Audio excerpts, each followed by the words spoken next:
정보가 있는 시사 토크쇼 장윤선, 박정호의 팟짱.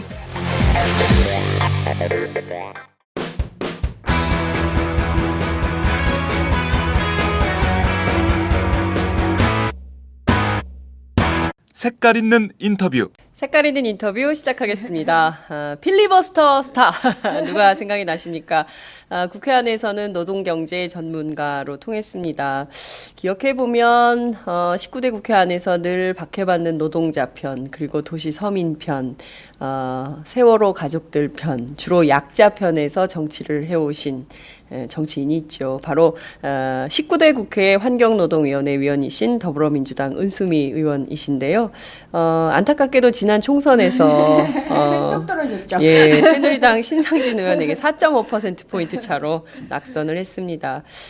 저희가 지난 17일 광주 가시는 기차 KTX 에 오른 은수미 의원님 연결을 했는데 전화 소리가 잘 안 들려가지고 저희가 이번에 다시 또 이번에는 정말 잘 들을 수 있는 스튜디오로 직접 모셨습니다.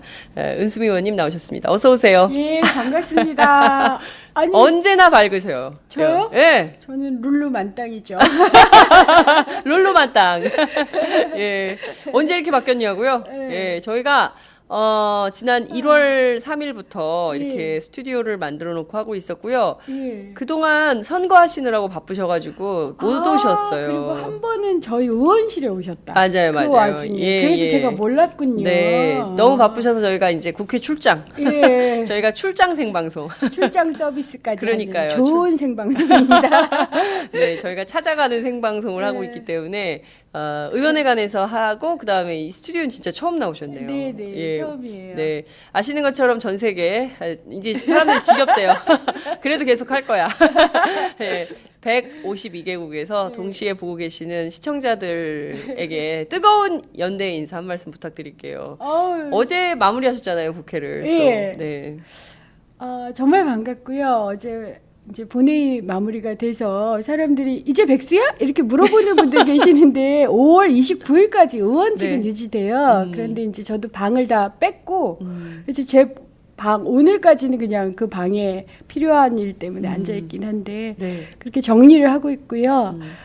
아쉬운 점이 많더라고요. 왜냐하면 여전히 좀 거리감이 있다. 그러니까 19대 국회 마지막 본회의가 끝나는 게 국민들한테 어떤 의미가 있을까? 네. 이런 질문을 제가 하게 되고 그러면서 결국 또다시 2007년을 떠올리게 돼요. 2007년이 1987년 네. 20주년 되는 해여서 그 광화문 네. 세종문화회관에서 기념식이 열렸었거든요. 근데 그러네요. 그때 그 건너편에서 제가 비정규직 노동자들하고 모임을 하고 있었는데 문득 정말 이분들에게 이 비정규직 분들께 저 기념식은 어떤 의미가 있을까? 아주 거리가 짧은데도 거리 이상의 간극이 느껴져서 가슴 아팠던데요.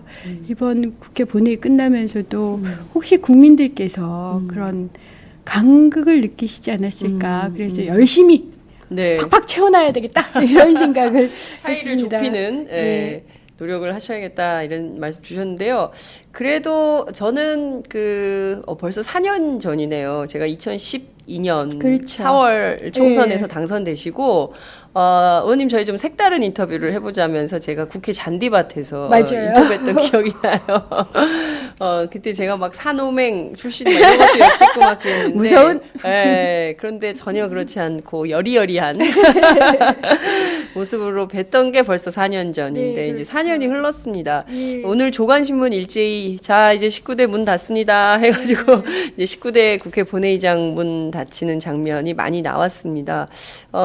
국회와 국민 사이의 간극이 얼마나 큰가, 국민들 입장에선 저게 뭐 무슨 큰 의미가 있나 뭐 이런 생각도 드시지만 한편으로 또 의원으로서는 또 굉장히 남다른 의미가 있으실 것 같아요. 그러니까 특히 이제 봤더니 김현수 고용노동수석이 그 눈물을 흘렸다고 그러더라고요. 노동사법 통과가 안 돼가지고.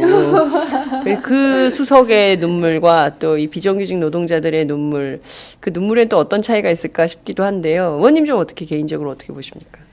저는 그러니까 마음을 주셨다는 점에 있어서는 국민들이 그러니까 새누리당 압승할 거라고 다들 믿었잖아요. 그러니까요. 여론조사 기관 대부분이 180석, 170석을 얘기했고요. 네.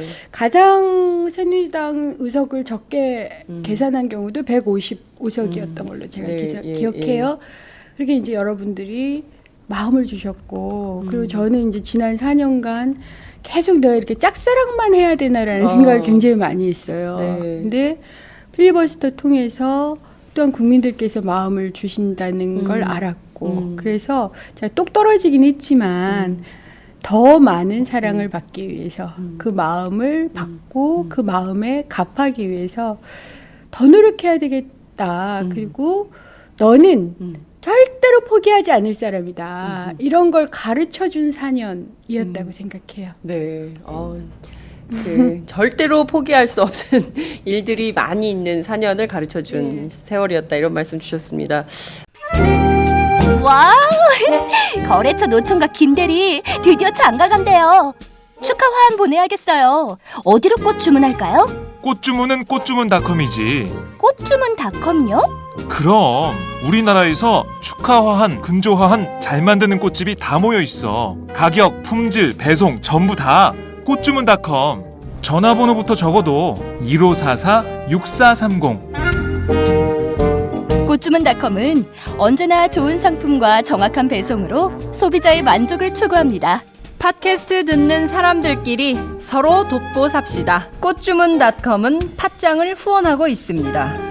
1544-6430 꽃주문닷컴 1544-6430. 꽃주문닷컴은 현재 회원사도 모집 중입니다. 전국에 계신 꽃집 사장님들 지금 당장 전화주세요. 꽃주문닷컴은 생산자, 유통자 모두를 보호합니다. 저희가 방송 시작할 때 늘 여러분 어디서 보고 계십니까? 그리고 제가 출석 체크를 하는데 출석 체크 하지도 않았는데 이제 막 자발적 셀프 출석 체크 하시는 분들이 굉장히 많으세요. 어디서 보고 계신가요? 그곳 날씨 소식 다 전해주시기 바랍니다. 은수미 의원님 반갑습니다. 락유후후 락유후후님께서 그 다음에 김성희님 같아요. 와 생방송 처음이다 이렇게 와 강철납이다. 예 그리고 수민우님 보기만 해도 행복해요. 국민을 섬기는 자 국민이 지켜줍니다. 저도 야 같은 성공의 신자인 게 처음으로 자랑스러웠어요. 우와. 성공의 신자세요? 네. 오 저 그렇군요. 세례명이 안젤라예요. 안젤라세요? 네. 와 그렇구나. 은수미 예쁘다. 소똥님이 예 깜찍 엄마님께서 의원님 사랑해요. 은수미 의원님 필리버스터가 지금도 기억에 가슴에 남습니다. 이런 감사합니다. 의견 주셨습니다. 정말요. 진짜 저는 자고 일어나면 이제 그만했겠지. 아침 계속 하고 계시는 거예요. 제가 4층에 부랴부랴 막 아침 일찍 올라가서 의원님 허리 이렇게 막 두드리시면서 필리버스터 하는 장면 저도 이제 기억에 선합니다. 초선이었어요. 그리고 정말 누구보다 재선이 되려고 노력하셨던 걸로 기억을 합니다. 그냥 내가 이 국회의원을 또 해야지 이게 아니라 이유가 있는 도전이었어요. 예. 그게 좌절됐을 때 제일 먼저 든 생각은 어떤 것이었습니까? 내가 이렇게 투정도 좀 했어요. 매번 이렇게 힘이 들지? 좀 쉬우면 안 될까? 이런 투정을 보통은 이렇게 떨어지면 하게 돼요. 네. 근데 또 다시 되돌아보면 나만큼 행복한 사람이 또 있었을까? 꽤 힘든 사회였고 힘든 네. 시기들이었는데 참 하늘의 뜻인지 이렇게 긍정적인 마인드를 가지고 버텨내서 여기까지 오게 해준 거. 그리고 어떤 사람들은 절벽 앞에 서는데 요즘도 제가 돌아가시는 분들 때문에 가슴이 아프거든요. 네. 근데 너는 살아있고 살아낼 수 있고 그런 능력이 있고 그러니 그런 투정 그만둬! 이런 생각도 들고요. 다른 한편으로는 도대체 4년을 그러니까 저는 제가 원외 정치인 생존기 이런 얘기를 하는데 제가 이후 4년 후에 당선이 되는 걸 전 생존이라고 생각하지 않아요. 원에 있든 원내에 있든 고통받는 사람들. 그러니까 우리가 인생에 한 번은 약자가 되거든요. 누구나.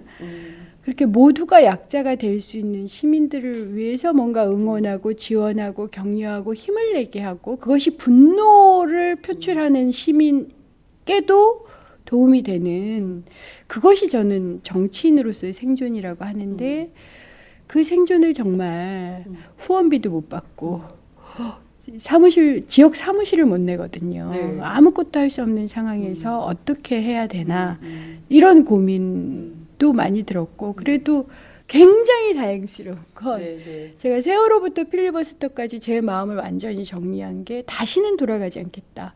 다시는 나의 따뜻한 둥지로 나의 따뜻한 전문 업계로 다시 돌아가지 않겠다라고 마음을 비우는 데 한 2년이 걸렸는데 정말 그 마음이 비워졌더라고요. 그래서 돌아가고 싶다. 그냥 전문가로서 인권과 노동과 경제 문제를 강의하는 전문가로서 다시 돌아가고 싶다. 그렇게 아이들을 만나고 싶다. 제 강의를 듣는 학생들을 보고 싶다. 그런 생각은 없어졌어요. 그래서 제가 그 정리하면서 맨 처음에 한 게 제 이제 이메일을 이렇게 받아보시면 국회의원 은수미 이렇게 이메일이 가요. 근데 이걸 정치인 은수미 이렇게 바꿔놨어요. 그래서 정치인으로 살려고요. 네. 아 정말 제가 이렇게 생각해 보니까요 오늘 아침에 저희가 이제 김현 의원 인터뷰를 하고 이제 은수미 의원님 만나고 있는데 공교롭게도 2014년 세월호 이후에 그해 여름도 올해도 굉장히 더운데 그해 여름도 무지하게 더웠어요. 그때 이제 국회에서 그 세월호 가족들하고 함께 싸우던 두 분이 그때 이제 막 정말 김현 의원은 막 경찰하고도 막 싸우시고 문 열어 막 지금 뭐 고혈압 약을 못 넣고 이게 말이 됩니까? 막 문 여세요 막 이래 그리고 의원님 못 들어오시고 그 장면이 갑자기 떠오르네요. 안타깝게도 정말 그 약자 편에서 열심히 활동하시던 눈에 띄던 두 여성 의원이 둘 다 20대 국회에 입성하는데 좀 그 아쉽게 못 들어가게 되셔서 갑자기 막 속상하다. 죄송합니다. 속상하게 해드려서. 그러니까요. 그런 좀 생각이 좀 듭니다. 그 해마다 5.18은 또 좀 많은 국민들 특히 이제 그때 대학을 다녔던 청년 계층, 지금은 586이 됐죠. 그런 분들에게는 또 굉장히 다른 의미가 있을 텐데요. 의원님 올해도 지난번에 저희가 광주에 가시는 길이라고 들었어요. 그 5.18 매역 참배하시고 오신 건가요? 네. 그러니까 5월 18일에는 참석을 못했고 5월 17일 날 저는 미리 뭐 행사도 있었고 거기에 참석도 하고 해서 미리 금남로도 좀 돌아보고 그리고 미리 치르고 올라왔는데 그 임을 위한 행진곡 때문에 논란이 많잖아요. 이제 그걸 못 부르게 한다 이런 얘기를 들으면서 제가 든 생각은 레미제라블이에요. 레미제라블. 왜 레미제라블을 떠올리냐면 여러분 레미제라블 아시잖아요. 그 노래도 아시죠. 그 Do you hear the people sing? 뭐 이런 그 유명한 노래도 아시고 그 놀라운 뭐 오페라나 뮤지컬이나 혹은 원작도 굉장히 멋있죠. 왜 그 생각이 떠오르냐면 그러니까 그게 그 레미제라블에서 바리케이트 앞에 있는 그 노동자들이 제 기억으로는 1831년 리옹 방직 노동자들이 봉기를 했어요. 그래서 노예로 살 것인지 시민으로서 죽을 것인지 그래서 거의 800여 명 전원이 다 죽어요. 그래서 근데 그런 역사를 어느 나라에서는 계속 살려내는 거예요. 그래서 문화적 컨텐츠로까지 그래서 전 세계적으로 알리는 반면 어느 나라에서는 노래도까지도 못 부르게 할 정도로 지우려고 하는 거지요. 그게 한국과 유럽의 인권이나 노동 문제, 뭐 민주주의 수준을 말해주는 것 같아서 언젠간 우리도 5.18을 레미제라블처럼 아이들한테 알리고 시민들을 교육하고 함께 대화하면서 그 의미를 되새기는 그런 걸 만드는 정치를 해야 되겠구나. 그래서 정말 안타깝기도 하고 미안하기도 하고 속상하기도 하고 거기다가 또 전두환 대통령께서 5.18 발표 안 그러니까. 했다. 아주 염장을 지르셨어요. 그게 정말 범죄자인지 아닌지 전 네. 조사하고 범죄자라면 네. 더 이상 대통령으로 불러서는 안 된다고 생각해요. 아, 어떻게 부를까요, 그러면? 그러니까 범죄자가 이제 확실히 되면 네. 그럼 그냥 범죄자였지 범죄자라고. 않았습니까? 네, 살인죄가 적용된. 그렇죠. 사면복권 돼서 좀 그런가요? 그렇죠. 전 그 문제를 다시 거론해야 된다는 생각이 들 정도. 그거 잘못된 선택이 아니었나 하는 생각이 드는 거예요. 왜 우리가 사면복권을 네. 했어야 하는지. 그렇군요. 그런 것도 좀 가슴이 아팠고요. 네네. 근데 어쨌든 좋든 싫든 5.18부터 그 이후 혹은 그 전후 역사를 네. 우리도 좀 레미제라블처럼 대작으로 만들어서 뮤지컬로도 공연을 해보고 네. 단지 가슴 아픔이 아니라 네. 그때의 민주주의에 대한 헌신 그리고 그 아름다웠던 젊은 영혼들 이런 걸 보면 레미제라블을 볼 때 아 노동자 800명이 몰살당했지라고 기억하지 않잖아요. 네. 그렇게 좀 만들고 싶다. 좀 아직 정치가 해야 될 일이 굉장히 많이 있는 것 같습니다. 그러니까 그 이제 자체 걸음마도 안 한 거죠 정치가.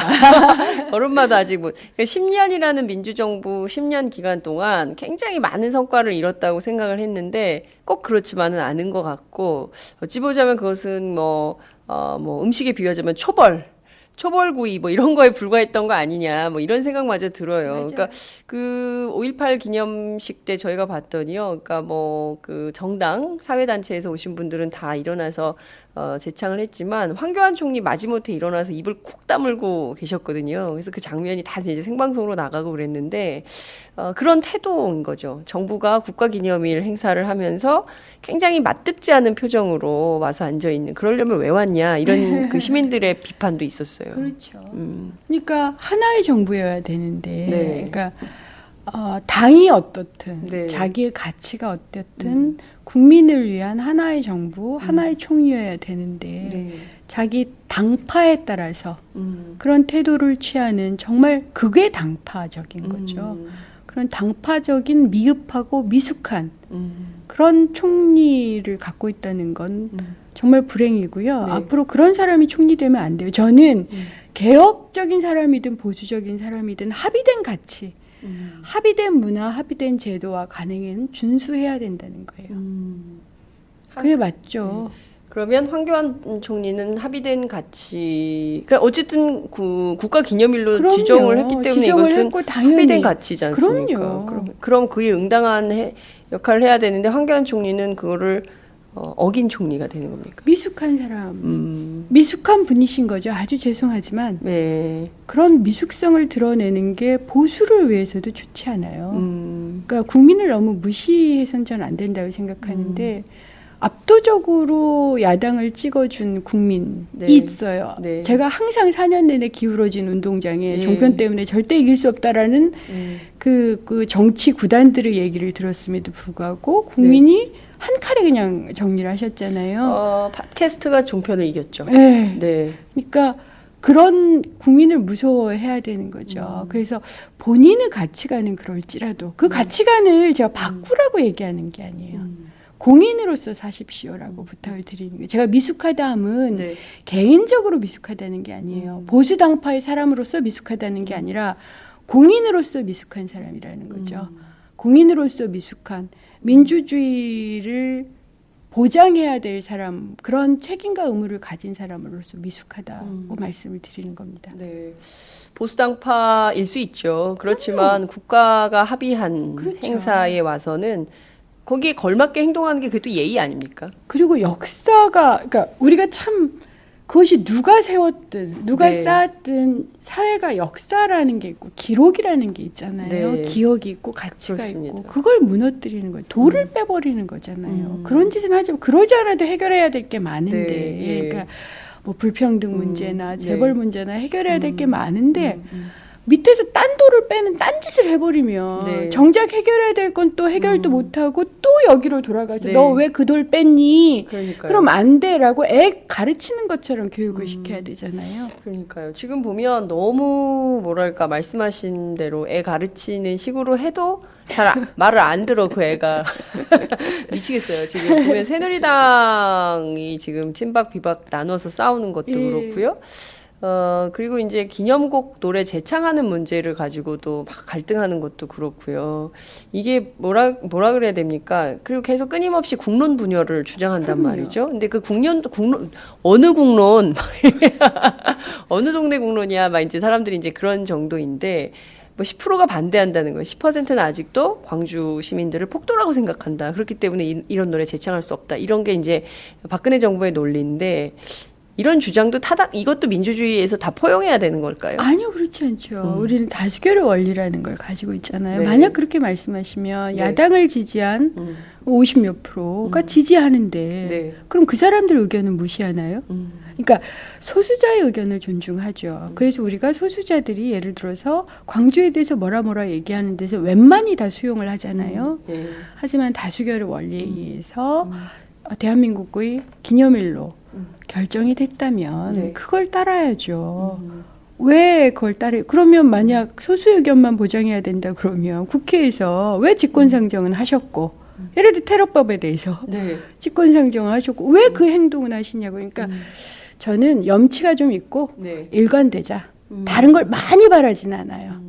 그러니까 제 말이 옳다고 얘기하는 것도 아니고요. 네. 우리가 같은 가치관을 가져야 된다. 이렇게 얘기해도 안 해요. 너무 재미없죠. 네. 우린 서로 다른 가치관을 가지고 그것에 대해서 주장할 자유와 권리가 있어요. 네. 다만 합의가 되면 그 순간에 있어서는 존중을 하는 게 그게 공인이고 어른이죠.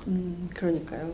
지금 보면 또 다른 차원에서의 가치관의 갈등이나 혼란 이런 것들도 굉장히 많이 있는 것 예. 같아요. 이른바 그 여성 혐오 범죄 너무 끔찍하지 않습니까? 예. 이제 그 추모 행렬이 계속 이어지고 있는데요. 문재인 대표도 예. 혼자 조용히 다녀오셔서 화제가 되기도 했습니다. 그동안 이제 일베 뭐 이런 데들이 그야말로 그냥 정치적으로만 우익, 예. 보수, 이른바 이제 뭐 광주를 폭도라고 하고 어제 뭐 지만원 씨 재판도 있었지만 이제 그런 사람들이 있긴 한데 그게 이제 범위를 뛰어넘어 정치에서 사회 영역으로 와서 여성 혐오까지 번지는 거 아닌가라는 여성 고민? 혐오는 꽤 오래됐어요. 사실은 걱정을 했고요. 네. 그래서 제가 그것 때문에 이제 제 트위터에서도 한바탕 네. 그 탐나가 난리가 났었더라고요. 어제 오, 새벽까지가. 그래요. 그런데 저 같은 경우는 작년에 이게 심각하다라고 생각해서 한번 빅데이터 분석을 그 자료를 받아봤었고요. 여성 혐오 관련해서. 예. 그래서 제가 트위터에 올렸어요. 살짝 그 도표만. 근데 2012년 대비 2016년 여성 혐오 언급량이 21.5배 정도가 높고요. 그 다음에 여성 관련 단어 중에 1위가 사고, 네. 살인, 폭력 뭐 이런 거고요. 2위가 여혐이에요. 그 다음에 3위도 그와 유사한 단어였고요. 5위가 성희롱, 성폭력이었던가. 그러니까 그러니까 탑 5에서 네. 하나만 빼고 다 여성 혐오, 폭력, 살인 이런 단어였고요. 이런 것들이 확대되면 그렇게 심각한 문제가 발생을 하는데 네. 제가 이제 저는 사실은 왜 여혐에 그렇게 주목을 했느냐면 이게 여성 문제에서 좀 독특한 의제로 네. 이런 게 나올 때가 있고요. 그 이유는 이런 거죠. 강한 자한테 계속 밟혀. 그럼 밟힌 경험이 있는 약자들이 네. 살아갈 수 있는 방법은 뭔가 이것도 해소를 해야 되잖아요. 네네네. 자살을 하거나 수능을 하거나 아니면 자기보다 더 약한 자를 밟는 거예요. 더 괴롭히는 방법. 그렇죠. 그러니까 밟고 밟히는 경험이 예. 확산됐고 그때 특정 약자를 지목을 하는 거죠.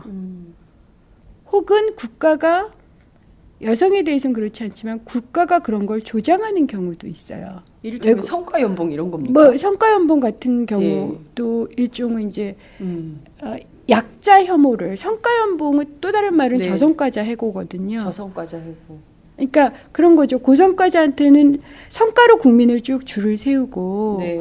고성과자한테는 돈을 주고 저성과자는 해고를 시켜라 이잖아요. 음. 그러니까 제가 대학생들이나 이런 친구들한테 물어보면 이런 얘기를 한단 말이죠.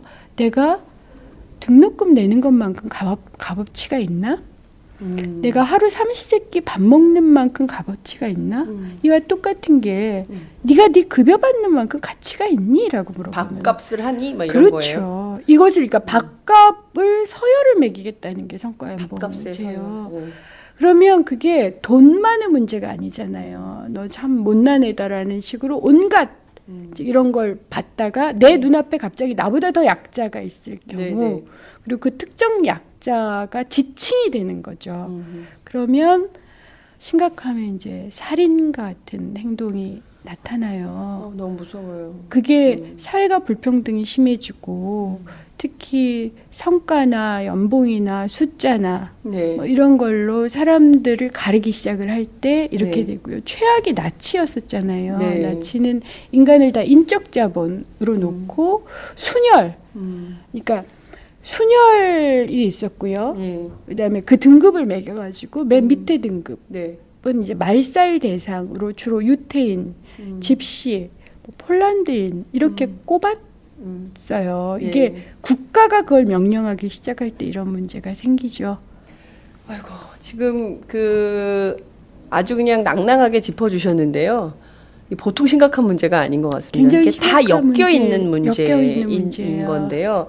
저희가 사실 5.18 얘기하면서 인권 얘기하면서 이제 여기까지 여성 혐오까지 온 건데, 이게 뭐 비단 갑자기 어느 날 갑자기 우발적으로 사이코패스가 벌인 범죄다 이런 게 아니라면, 그리고 이제 도처에 그런 게 굉장히 많이 있어요. 그러니까 뭐 군대와 관련해서도 군대는 남자들만 왜 가야 되느냐 뭐 이런 식의 논리를 펴는 젊은이들도 굉장히 예. 많고요. 그 관련해서 막 극단적으로 막 현장에서 막 항의하고 비판하는 예. 사람들도 있고요.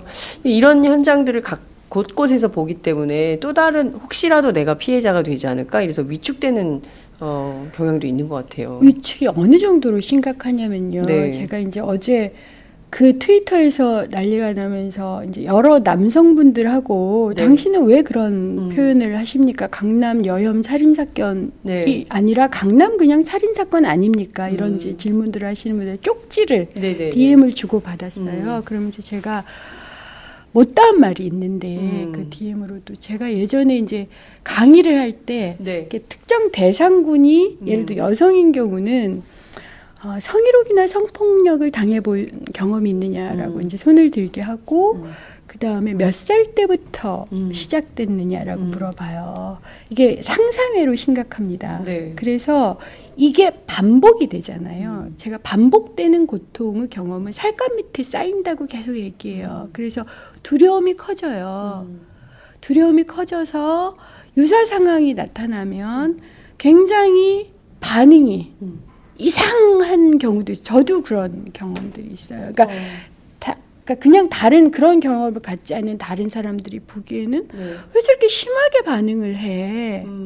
라고 할 때가 있어요. 네. 근데 예를 들어서 여성 성희롱, 성폭행, 혐오 뭐의 대상이 됐던 경험들이 가지신 분들이 우선 그렇고요. 네.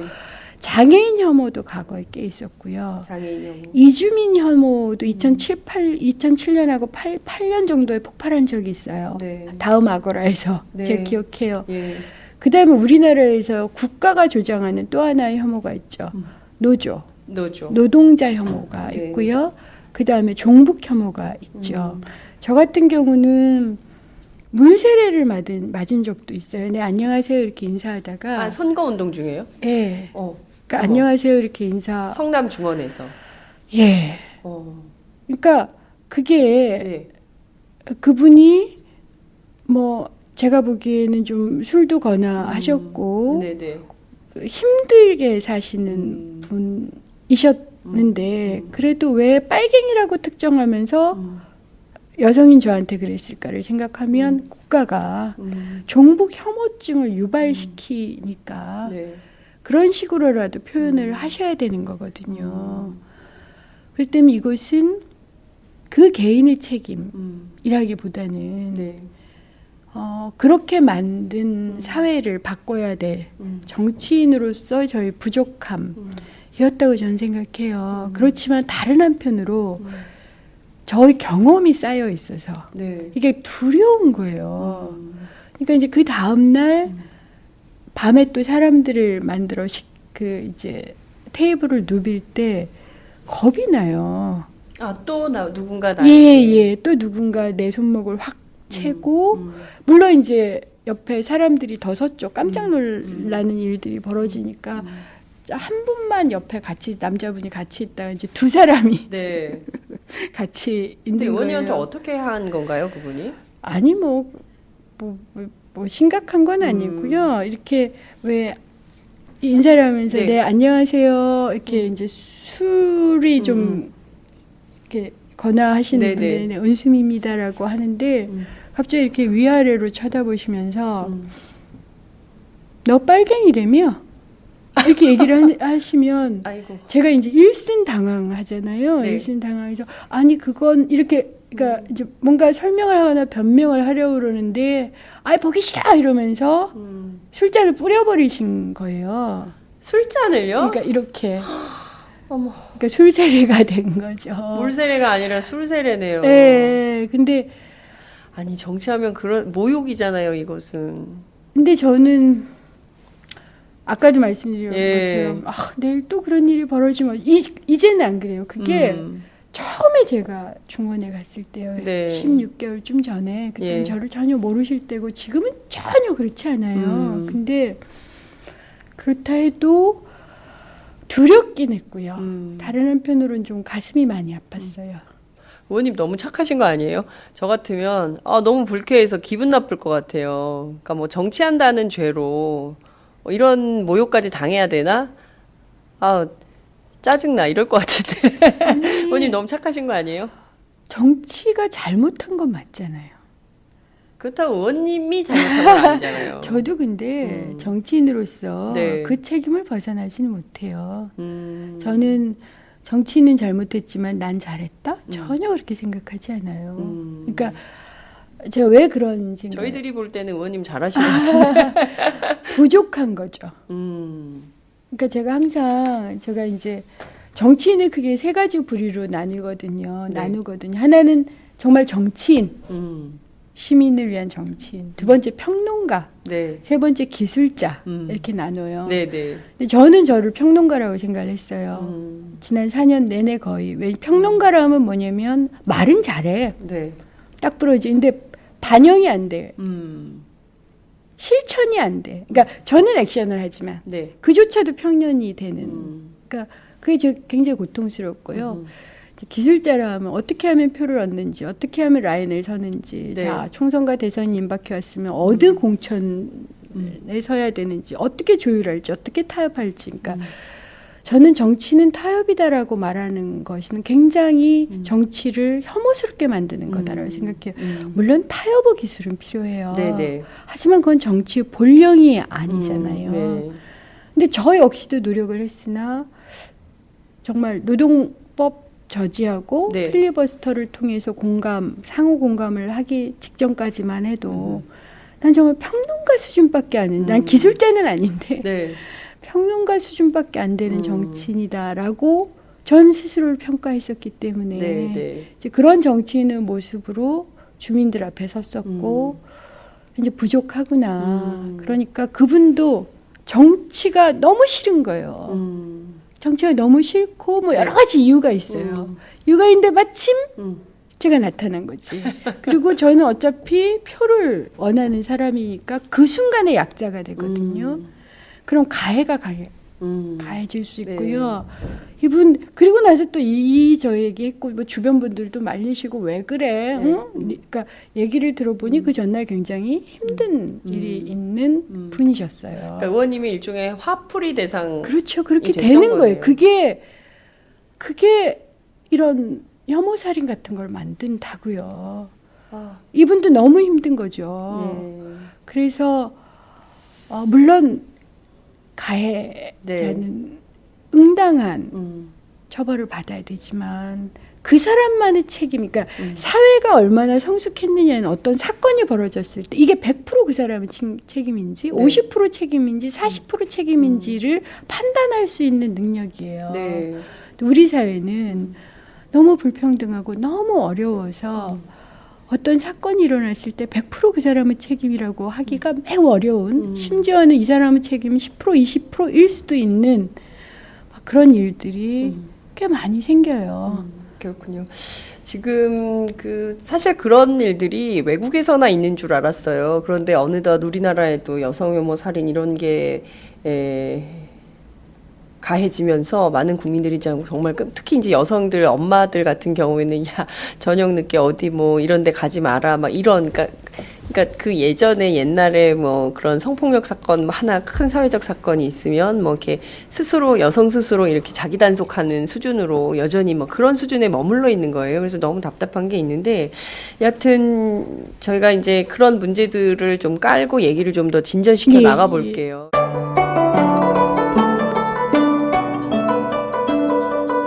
안녕하십니까. 저는 정도전을 15년 전에 최초로 소설로 썼던 작가 임종일입니다. 사실 정도전을 소설로 쓰는 데만 10년이 걸렸는데 그 시절 무명의 고달픈 심신을 양꼬치와 고량주로 달래주었던 풍무 양꼬치. 풍무 양꼬치는 월드컵 4강의 기쁨도 나라골 우습게 돌아가고 분통이 터질 때도 늘 함께했던 안식처이자 사랑방이었습니다. 진짜 정의파인 주인장은 세상을 뒤집어푼 남자 정도전을 누구보다 먼저 알아보았고 그래서 제 소설 정도전은 역사의 곡이 없습니다. 풍무 양꼬치 역시 맛과 양심이 살아있습니다. 좋은 사람끼리는 꼭 만나야 합니다. 어떻습니까?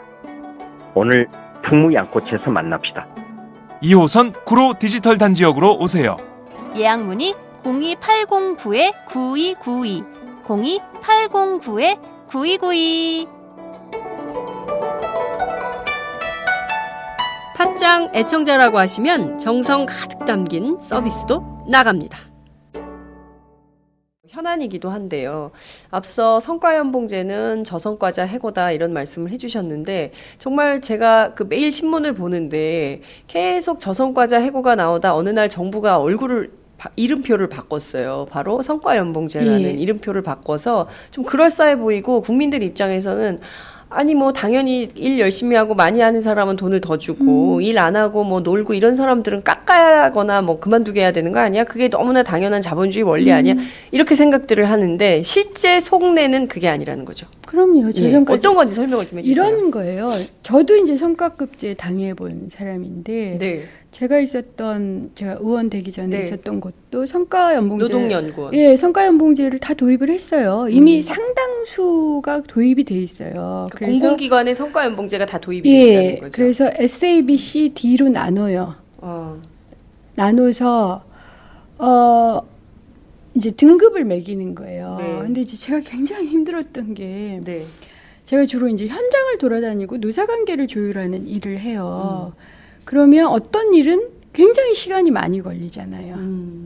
그런데도 그건 계산이 안 되고 항상 그 용역을 몇 개 했고 네. 그 용역의 값이 얼마인가. 그리고 노사관계 용역은 노동시장 일자리 관련 용역의 한 보통 10분의 1 네. 3분의 1 정도밖에 돈이 안 돼요. 그러니까 시간은 굉장히 많이 드는데 돈은 네. 안 되고 그러니까 용역 개수가 떨어지고 그러니까 제가 항상 저는 B등급 그러니까 중간 정도만 되는 것도 이제 저의 소망이었어요. 이제 네네. 수능을 하게 되거든요. 어쨌든. 근데 어느 날 갑자기 이제 이걸 더 강화시킨 거죠. 강화시킨 게 뭐냐면 삼진아웃제예요. 삼진아웃제. 그러니까 D등급을 연속적으로 세번 받으면 받으면. 3번 받으면 해고예요. 이게 저전까지 해고예요. 음. 근데 제가 D등급이 된 거예요. 노동연구원. 예, 그러니까 또 그거 D등급까지로 떨어진 이유는 뭐냐면 성과연봉제를 보통 성과급 평가를 할 때 정량평가, 정성평가로 나눠요. 네. 정량평가는 용역을 몇 개 했는지 얼마를 벌어왔는지를 가지고 해요. 그래서 그건 차이가 별로 안 나요. 아하. 제가 한 중간 혹은 중간 약간 아래 정도 1년에 용역을 가장 많이 했을 때 제가 12개를 한 적도 있으니까 1년에 12개요? 예, 열화수목 금금금으로 일을 했고 365일 중에 300일 이상을 출근을 했어요. 와. 그래도 B등급밖에 안 됐다고요. 네. 그 정도로 난리가 나 있었어요. 그랬는데 그래서 정량평가는 중간을 받았는데 당시 원장께서 정성평가 원장이 주는 평가가 네, 있어요. 예. 그러니까 위에 상급자가 주는 평가를 0점을 주신 거예요. 빵점? 예. 저만 준 것도 아니에요. 또 그럼 불공정하다고 할까봐 8명을 줬어요. 네. 그래서 우리가 0점 클럽이라는 걸 만들었는데 이 8명 중에는 원래 S등급 받던 분도 계시고 그분은 그때 이게 제가 기억하기로는 노동연구원 이때 이게 파문이 굉장히 심각했어요. 사회적 문제도 됐고. 그렇죠. 그때 이게 그 정권에 대해서 비판하는 논문, 연구 보고서. 그러니까 숫자를 맞춰주지 않아서 그래요. 아. 그러니까 정권이 원하는 숫자가 있잖아요. 네. 아, 그래요? 정권이 원하는 숫자라는 게 뭡니까? 예를 들어 박근혜 정부는 고용률 하면 몇 프로 이렇게 나오는 숫자를 원하죠. 그래서 원래 노동연구원의 공신력으로 그렇죠. 쓸 수 있는 인 숫자. 그러니까 그리고 원래 그게 언론에 이제 막 그럼요. 되고. 그걸 줄 수 있어요. 제가 항상 말씀드리는 게 숫자는 그러니까 참조만 하시고 네. 조작이 가능해요. 그래서 세계에 3대 거짓말이 있습니다. 거짓말, 네. 새방울 거짓말, 통계. 굉장히 유명한 말이에요. 통계까지. 통계는 고문을 할 수 있어요. 그래서 원하는 숫자를 맞춰드릴 수 있죠. 4대강 통계 같은 것도 다 그렇게 나오는 경우가 네. 많아서. 근데 이제 그런 걸 안 해줬다는 이유로 제가 그 당시 경향신문 또 1년 6개월 동안 칼럼을 쓰고 있었는데 네네네. 청와대와 고용부 장관의 지시로 칼럼을 쓰지 못하게 하라라고 했으니 원장께서 네. 그건 그만뒀어요. 그만두라고 그래서. 그런데 그 이상은 제가 할 수가 없었던 상황이었고 그걸 네. 또 저만이 아니라 네. 그럼 못한다라는 동료들이 있었던 거죠. 근데 그 상황에서 이제 0점을 맞으니까 제가 D등급이 됐어요. 네. 그리고 이 D등급을 2번을 맞고 3번을 맞으면 그러니까 3진 아웃, 2진 아웃 뭐 이게 논란이 되고 있었거든요. 네, 네. 저는 해고가 되는 거예요. 근데 이게 놀라운 게 그 상황에서 나는 훌륭한 연구자야, 성실한 연구자라는 생각이 안 들어요. 아. 내가 부족한 게 아니었을까? 나는 정말 좋은 연구자일까? 내가 잘못했으니까 야, D등급 받은 거 아니야? 뭐 그런 이런 자책? 생각이 들어요. 심지어는 이건 잘못이야라고 생각하는 그리고 그것에 대해서 항의하고 저항하고 있는 저조차도 이런 생각이 혼자서 들고 더 나빴던 건 뭐냐면, 그러니까 네가 그만두면, 그러니까 이제 용역을 30%를 용역을 안 줘가지고 네. 연봉이 전체적으로 30% 깎이고 40% 50% 구조조정이 되고 있었어요. 그 당시. 네. 그러니까 너만 그만두면 정상으로 돌릴게라는 얘기를 듣는 거죠. 그럼 동료들한테 피해가 가잖아요. 그게 이명박 정부 때죠? 예, 그래서 이렇게 가슴에 사표를 사직서를 가슴에 담고 다녔고요. 이명박 정부 때 이렇게 5년간 수능을 하면 네. 이 박근혜 정부 때는 어떨 것 같아요? 확실하게 기어요. 무슨 뜻인지 연구자들이. 아시죠? 그럼요. 물론 이제 그럴 수밖에 없어요. 아까도 말씀드린 저항을 하는 사람조차도 이게 잘못이 아닐까?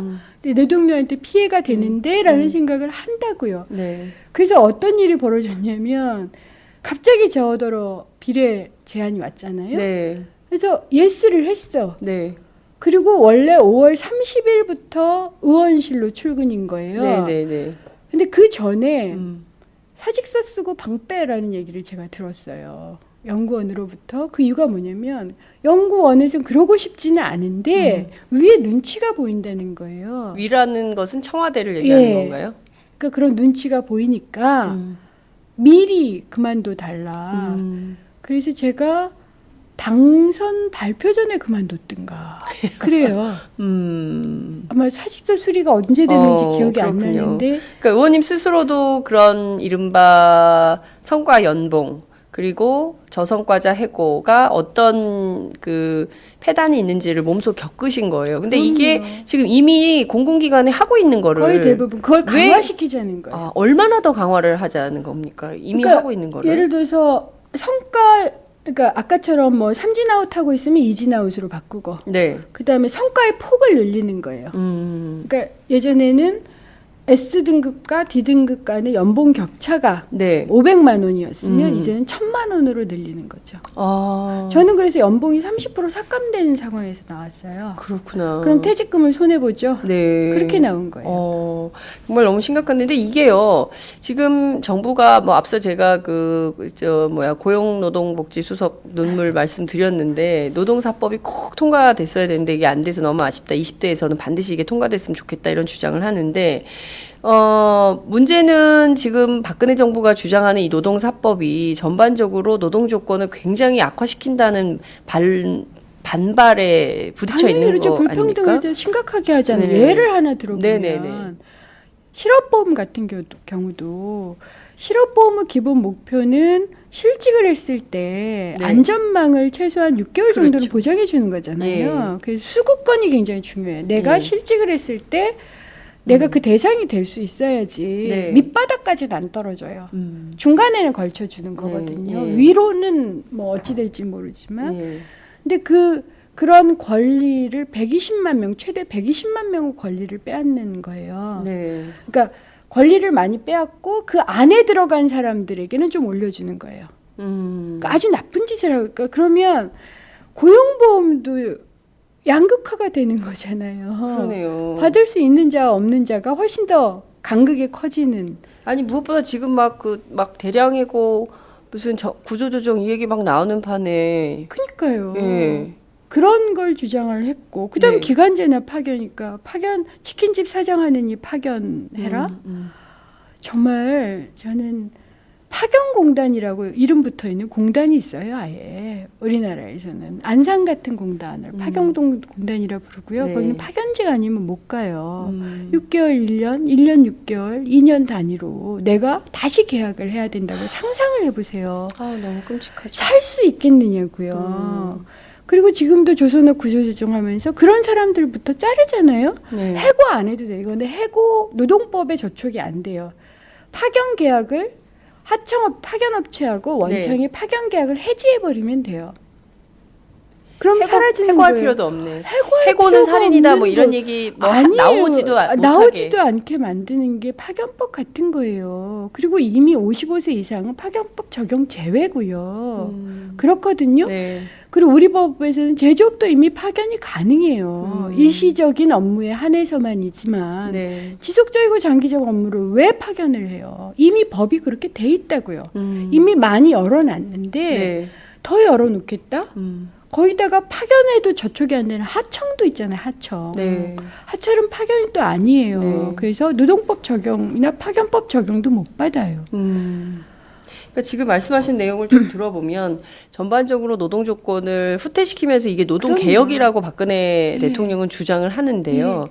의도가 어디에 있다고 보십니까? 저는 의도라기보다는 네. 맹신인 것 같아요. 맹신? 예, 뭐에 사- 대한 맹신인가요? 그렇게 해야지 경제가 산다는 맹신. 그러니까 노동자의 노동 조건을 후퇴시켜야 그래야지 경제가 살아서 산다라는 맹신을 누군가 심어줬어요. 혹은 뭐 그게 언제서부터인지 모르는 사람들은 타인이 상대가 네. 매우 합리적일 거라고 생각을 많이 하시는데 그렇지 않아요. 나 자신도 맹신이 있을 수 있어요. 그러니까 그런 맹신이 있는 거예요. 그래서 믿는 거예요, 실제로. 그러니까 상대가 왜 저렇게 반대하는지 모르는 거지. 맹신을 하면 소통이 불가능해요. 네. 내가 옳으니까. 그러니까 내가 옳다고 주장하는 만큼 남도 옳다고 주장해. 라는 생각만 하면 문제가 소통이 예, 좀 가능한데 그렇죠. 나만 옳아. 그리고 내가 무엇이 옳으냐면 노동 개혁을 해야지. 이게 경제가 살아. 네. 그러니까 최저임금 올리면 자본주의가 망해. 한 번도 망해본 적이 없어요. 오히려 최저임금 올린 게 자본주의 활력이 됐다라고 네. 역사를 들이밀어도 온갖 네. 수치를 다 대도 소용없어요. 맹신이 시작되면 전 맹신이라고 생각해요. 너무 심각한 맹신. 묻지마 맹신. 묻지마 맹신. 아, 왜 이렇게 묻지마 살인, 묻지마 예. 맹신 이런 게 많은 아니 사회가 묻지마 됐으니까. 맹신이 묻지마 살인을 낳는다니까요. 그 영국에서요. 사실 1980년대 관리자 중심으로 해서 이렇게 그 성과 연봉을 도입을 하긴 했었는데 막상 이걸 해보니까 그닥 뭐 좋은 제도가 아닌 것 같더라. 그래서 서구 유럽은 이걸 전부 되돌리고 제도를 바꾸고 있다는 거예요. 당연히 왜냐하면 성과 이제 심하게 경쟁을 시키고 예. 누군가를 해고를 시키는 거잖아요. 네네. 그게 팀 전체의 분위기를 떨어뜨려요. 네, 팀 그러니까- 내부가. 그러니까 충성심, 헌신 이런 네. 게 떨어져. 그러니까 내가 이렇게 열심히 노력했는데 내 회사가 나를 발로 차? 라는 배신감이 크고 그걸 그렇죠. 옆에서 동료들은 지켜봐야 되고 네. 그리고 심지어는 어떤 사람은 제가 나가야지 내 연봉이 오르는 데라고 생각해요. 아 실제로 그래요. 그 계산이 됩니다. 네. 그걸 뻔히 알고 있어요. 네. 그런 상황에서 어떻게 일이 돼요? 그러니까 나는 안 피하고 싶어지는 거예요, 모두가. 그래서 왕따 현상이 일어나요. 쟤는 왜 안 나가? 뭐, 방 빼고, 책상 빼고, 막 그런데도 쟤는 왜 안 나가니? 너 미쳤니? 이런 너만 나가면 손가락질을 우리가 좀 조금씩 더 하나는데. 받을 수 있어. 예. 근데 왜 너 안 나가니? 이렇게 된다는 예. 거죠. 아, 그게 극대화된 경우들이 많은데, 네. 그게 논문이나 이런 걸로도 많이 나왔어요. 그래서 이러면 안 된다. 그런데도 맹신을 하면 그 다른 소리가 안 들리는 거죠. 20대 국회에서 노동사법 어떻게 될 거라고 전망하십니까? 물론 의원님 지금 의원님이 계셨으면 절대 안 된다 이렇게 하셨겠지만 지금 어쨌든 16년 만에 여소야대 구도가 됐기 때문에 새누리당이 어떻게 할 거냐 이것도 굉장히 중요한데요. 20대 국회가 이 문제에 대해서 좀 어떻게 해야 된다고 보십니까? 저는 20대 국회 지금 한노위가 대강 구성이 되는 것 같은데 네. 저는 한노위 의원들이 또 맹활약할 거고요. 19대 때보다는 훨씬 더 유리해지지 않았나 싶어요. 네. 그러니까 왜냐하면 19대는 어쨌든 여대여소 국회였고 사실 제가 막을 때도 네. 가슴이 콩당콩당했어요. 그러니까 저는 직권 상정을 할까 봐 걱정을 했거든요. 아하. 근데 이번에 국회의장이 네. 야당 쪽이 된다면 네. 설마 그 짓을 하겠어요? 그러니까 직권 상정은 아니야. 네. 그 상황에서는 싸우기가 조금 편하지 않을까? 그래서 전 한노위 의원들이 총선의 표심을 정확하게 반영해서 용감하셨으면 좋겠어요. 용감하면 됩니다. 단 한두 명이라도 용감하면 막을 수 있어요.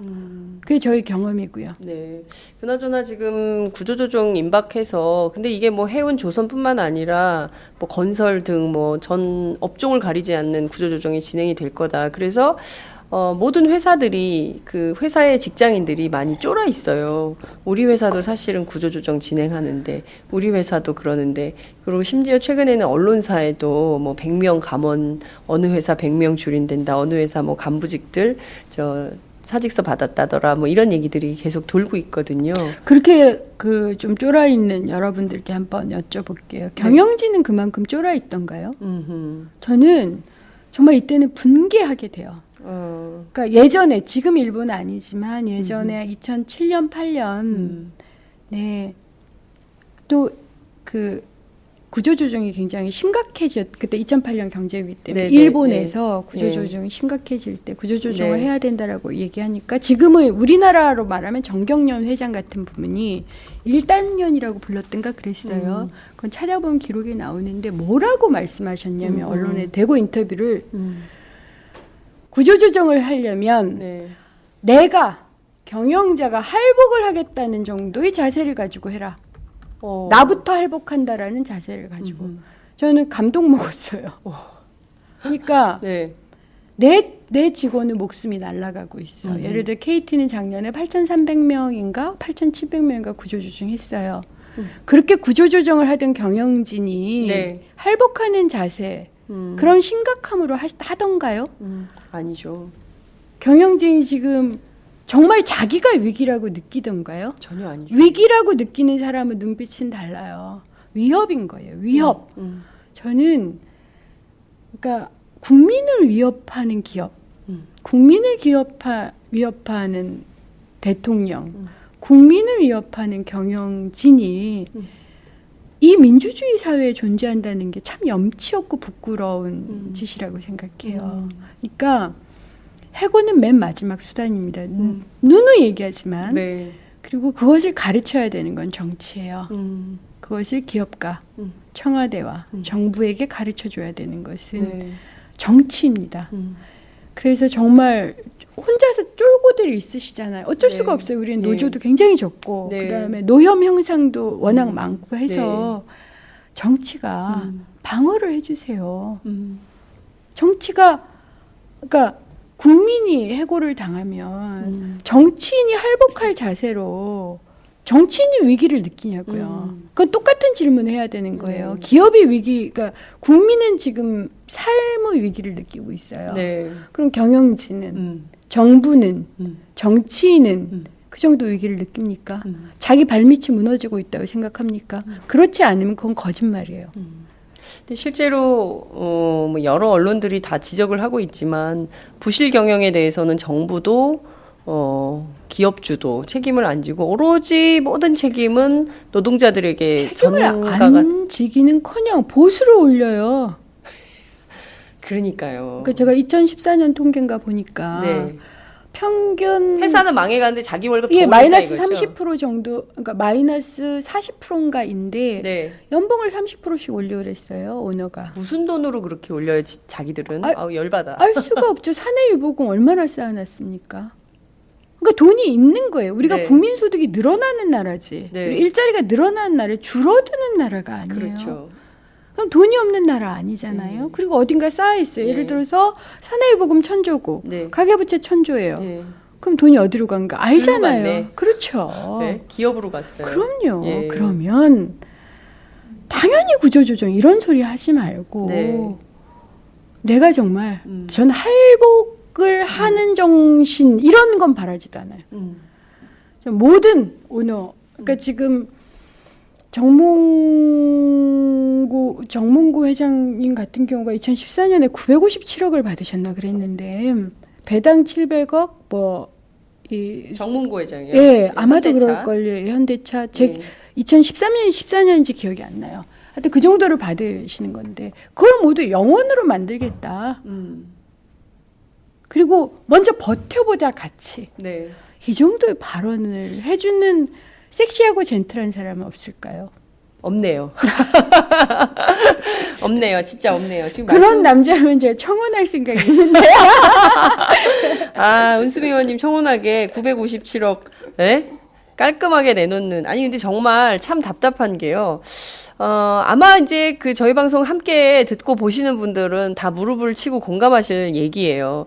우리는 무슨 사건이 벌어지거나 뭐 사고가 터지거나 어떤 누군가가 책임져야 될 일이 있을 때는 늘 아랫사람이 늘 약자가 그러니까요. 위부터 시작이 되는 위에는 문제예요. 절대로 책임이 안 가게 밑에서 다 알아서 하고 지켜주고 그런 문화가 이제는 좀 바뀌어야 되지 않을까 싶어요. 그러니까 본인들은 뭐 회사가 망하든 노동자들이 전부 쫓겨나서 길거리에서 지금 어떻게 살아야 되나 버텨야 되나 노숙을 해야 되나 이럴 판국에 자기들은 뭐 하나도 한 털끝만큼도 문제가 없는 생활을 계속 유지해가는 이런 나라가 이게 정말 정상적인 나라냐. 그러니까 정치가 사람을 잘못 키운 거죠. 제가 그래서 항상 미안해요. 국민들한테. 그리고 여러분들이 바꿀 수 있다. 그리고 바꾸려고 노력하는 그 원내이든 정치인들이 있으니 제발 힘을 내고 저는 화를 내는 것도 좋다고 생각해요. 화를 내자. 국민들이 좀 화났다. 그러니까 막 정치를 욕해도 돼요. 네. 나 부당하다고 생각 안 할게. 전 부당하다고 생각된 적도 있었어요. 네, 예를 네. 들어서 우리가 국회의원 연금을 다 폐지를 했어. 그렇죠. 없어요. 맞아요. 그런데 지금까지도 그 카톡이 돌잖아요. 연금 받는다. 그 김광진 의원이 법안 내가지고 없앴어요. 120만 원 받는 거. 근데 그걸 가지고 막 특권이라고 공격을 하고 그럴 땐 부당하다고 느껴요. 하지만 부당하죠. 예. 하지만 그것도 그냥 용납을 하겠으니 좀 포기하고 순응하는 것보다 나은 것. 그것이 잘못된 사실에 근거한 분노를 할지라도 화라도 내시라고요. 다만 그것이 위로 화를 내세요. 네. 아래로 내시지 말고 네. 그래서 위로 음. 저 같은 사람들한테 화를 내세요. 그게 나아요. 그리고 우리는 어쨌든 국민을 보호하기 위해서 네. 그리고 기업이나 청와대나 정부를 제대로 가르치기 위해서 정말 최선을 다하겠노라라고 네. 계속 반복적으로 말씀을 드리죠. 힘내세요. 예, 지금 뭐 은수미 의원님하고 함께 하고 있는데요. 많은 분들이 그 메시지를 응원 메시지를 주고 계십니다. 은수미 의원님 응원합니다. 필리버스터 하실 때 다리 주물러 드리고 싶었어요. 저는 지금 동경에서 이 방송 보고 있습니다. 현지 날씨는 쌀쌀 그리고 흐립니다. 동경 지금 오늘 흐리고 날씨가 좀 추운 모양입니다. 오늘 서울은 32도인가요? 오늘 굉장히 그래요? 더운 날씨인데 예.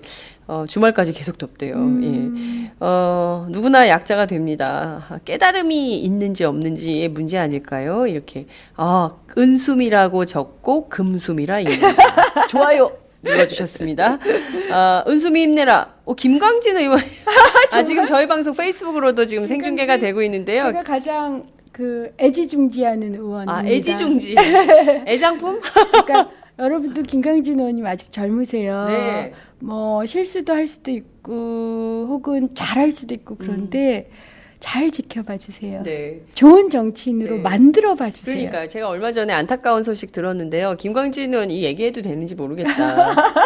무슨 연구소인가 뭘 내시는데요. 4,000명한테 이거를 도와달라고 부탁했는데 현역 때 같으면 굉장히 뜨거운 지지 성원이 있었을 텐데 굉장히 소수의 그럴 수밖에 인원들이 없어요. 저도 그럴 거예요. 예. 이제 저도 연구소를 낼 건데요. 네네.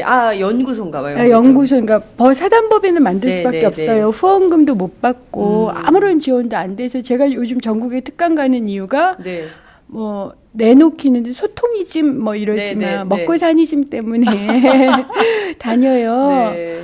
그런데 그러니까 대체적으로 그런 것 같아요. 그러니까 월 얼마 이렇게 필요한 돈이 있는데 네, 그 중에 네. 반 정도는 저 같은 경우는 그나마 강의를 할 수 있어서 네.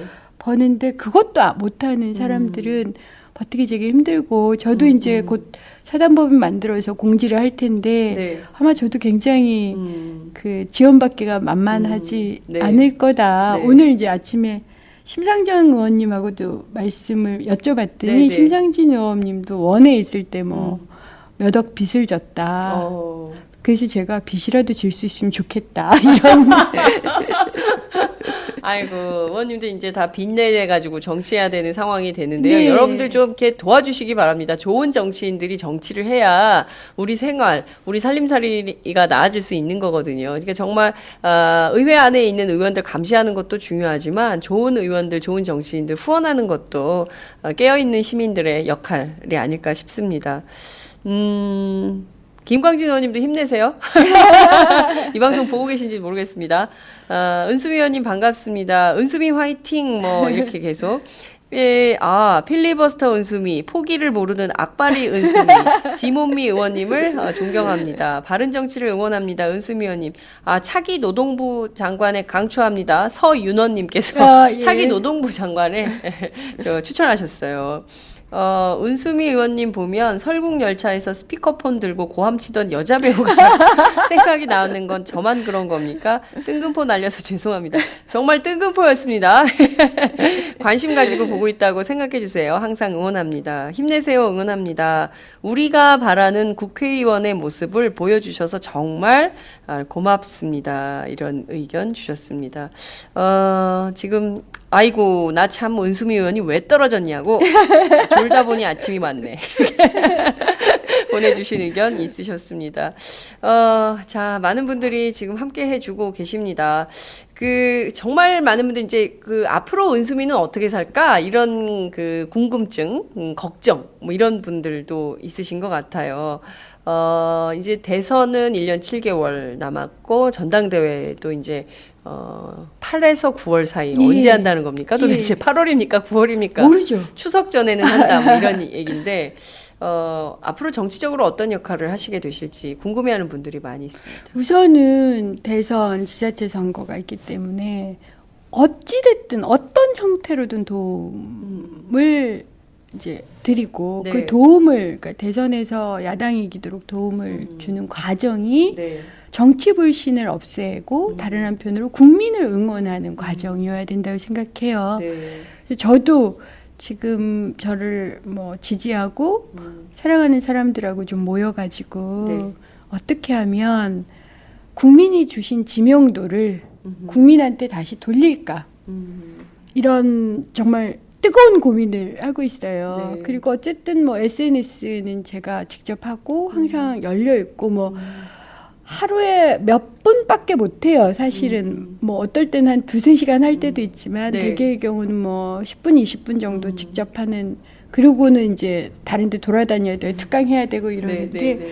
그렇다 하더라도 그런 모든 수단을 다 동원하고 그리고 여러분의 의견도 많이 들을 거예요. 그래서 어떻게 하면 여러분이 주신 인지도, 지명도를 여러분을 위해서 돌릴까요? 네. 이런 질문을 하고 이걸 해주세요, 저걸 해주세요라는 이제 의견들을 모아서 그 중에서 적절하다고 생각하는 걸 하나하나씩 해볼 생각이에요. 네. 팟짱의 출연료 원칙이 있어요. 현역 의원님들은 저희가 안 드립니다. 왜냐하면 세비를 받으시기 때문에 출연료를 그동안 안 드렸어요. 은수미 의원님도 안 드렸는데요. 5월 29일까지라고요? 네. 저희가 이번부터는 출연료 드릴게요. 원에 계신 분들은 출연료를 드립니다. 많지는 않아요. 근데 참 저희 고민도 이게 이제 그 사실 영향력 면에서는 종편 못지 않다라는 걸 지난 총선 때 저희가 확인을 했습니다. 네. 그러니까 종편이 뭐 엄청난 힘이 있는 것 같지만 실제 시청률을 보면 그렇게 많지 않고 이게 막 종편에서 얘기하는 것을 아예 믿지 않는 그룹 집단이 생겼고요. 그리고 또 다른 측면에서는 피로도가 있어요. 아우 시끄러워. 뭐 이렇게 떠드나 이런 게 있는데 시끄럽죠. 예, 반면 팟캐스트 그리고 또 이제 저희 오마이TV 생방송 같은 경우는 현장을 보여드리고 사실을 있는 그대로 전달하고 있기 때문에 그 어떤 언론보다 신뢰도 예. 공신력을 쌓아가고 있는 중인 것 같습니다. 근데 이제 중요한 것은 저희도 이제 여기서 그 중요한 거는 그 이를테면 뭡니까? 어떻게 이게 이어져 지속 가능한 모델로 갈 수 있냐 이런 전략이 그 매체 전략이 좀 빠져 있는데요. 그러니까 그것도 저희가 함께 고민을 하면 은수미 의원님께 더 많은 출연료를 드릴 수 있는 날이 오기를 저도요. 약속하면서 팟짱은 좀 자주 나오세요. 네, 그럴 종편도 나가시나요? 거긴 출연료를 좀 많이 준다 그러더라고요. 모 종편에서 제안이 왔어요. 아, 그래요? 근데 예. 노했어요. 왜 노하셨습니까? 먹고 사니즘. 먹고 사니즘이긴 하지만 그건 아니었던 종편이고요. 네네. 그래서 저는 우선 저를 끝까지 지지해 주시는 분들이 소중하죠. 그러니까 그분들을 모든 의견을 다 듣지만 그분들 의견을 가장 많이 듣고요. 그분들 그러시겠죠. 만약 은수미가 TV조선이나 뭐 네. 이런 데 출연한다? 채널A 그러면 야, 은수미도 어쩔 수 없구나. 그러니까 저는 저희 지지자분들께서는 보통대로 이렇게 룰루랄라 하지만 네. 항상 뛰어넘어주는 걸 저한테 기대하고 뛰어넘지 못하더라도 그걸 위해 노력하는 걸 기대하세요. 네. 왜냐하면 자신이 그러하니까. 네네. 그래서 특별한 이유 없이 무릎을 꿇는다라고 생각하실 것 같아서 네. 그건 노했어요. 네. 그거 꽤 돈이 되는 모양이더라고요. 그러니까요. 종편은 출연료가 세더라고요. 팟캐스트도 언젠가는 출연료가 센 날이 오겠죠. 네. 그날을 기약하면서 의원님 오늘 말씀 여기까지 듣도록 하겠습니다. 네, 감사합니다. 고맙습니다. 감사합니다. 오늘도 오마이뉴스 10만인 클럽 후원 회원님들의 발길은 이어지고 있습니다. 국민이 속지 않고 믿을 수 있는 언론을 기대합니다. 시민을 위한 언론 오마이뉴스가 진보 종편으로 꼭 성공하기를 빕니다. 시민들의 판단에 위한 충실한 진실 전달자가 되어주세요. 민주주의가 왜곡 후퇴하는 이 불의하고 참담한 현실이 하나하나 타개되길 소망합니다. 오마이뉴스를 믿고 응원합니다. 장윤선, 박정호의 팟짱 후원하시는 10만인 클럽 회원님들의 가입 동기입니다. 참 절박하죠? 오마이TV가 보수 정편이 외면한 진실을 생생하게 전달하겠습니다. 내 손 안에 스마트 진보 정편 월 1만 원이면 됩니다. 지금 바로 전화 주세요. 02733-5505 내선 번호는 0번. 공용 핸드폰은 010-3270-3828입니다. 정권과 자본 앞에 할 말하는 당당한 오마이TV. 팍팍 밀어주세요!